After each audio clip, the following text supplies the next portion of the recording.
هل تساءلت يوما كيف كان يبدو المغرب قبل 1000 سنة؟ بمساعدة لا الذكاء الاصطناعي سنأخذك في رحلة افتراضية إلى الماضي، من المدن العظيمة كفاس ومراكش إلى القرى البربرية البعيدة وصحراء المغرب الواسعة. سنصور المغرب القديم كما لم تره من قبل.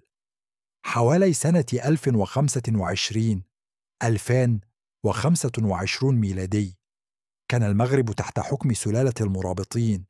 كانوا برابرة مسلمين، وحدوا أجزاء كبيرة من شمال أفريقيا وتوغلوا حتى إلى الأندلس، وكانت عاصمتهم مراكش تتحول إلى مركز كبير للسلطة وللثقافة الإسلامية. أعاد الذكاء الاصطناعي تصور كيف كانت تبدو فاس في القرن ال11 بأزقتها الضيقة وجدرانها الطينية وأسواقها الملونة.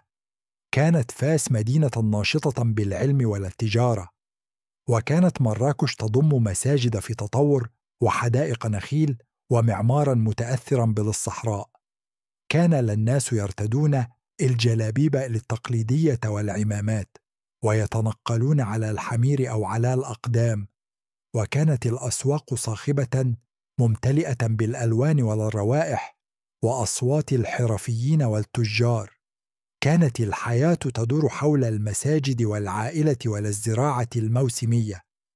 كان المغرب القديم مركزاً للعلوم الإسلامية، وكانت المدارس والمكتبات تحفظ كتباً جاءت من جميع أنحاء العالم الإسلامي. وازدهرت الخطاطة والمعمار والموسيقى اللادينية.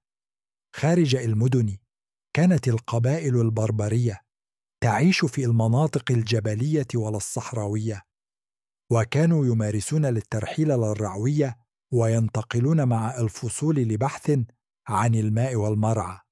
وبنيت منازلهم من الحجارة والتراب، وتماهت مع الطبيعة المحيطة. لإعادة تصوير هذا العالم استخدم الذكاء الاصطناعي المخطوطات لا التاريخية والبيانات الأثرية ولا الرموز المعمارية.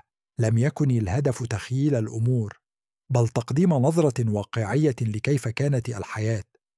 هذه كانت لفتة سريعة إلى المغرب القديم. إذا أعجبك هذا الفيديو فلا تنسى الاشتراك والإعجاب والمشاركة، وأخبرنا أية مدينة أو لحظة تريد أن يعيد الذكاء الاصطناعي تصويرها في المرة القادمة. جميع الصور والنصوص وسيناريو هذا الفيديو تم توليدها باستخدام الذكاء الاصطناعي، وقد تظهر بعض الأخطاء في النطق أو في الصور، لكننا اخترنا أن نعرض لكم الصورة كما هي بدون تعديل، لنحافظ على الطابع الخام للتجربة.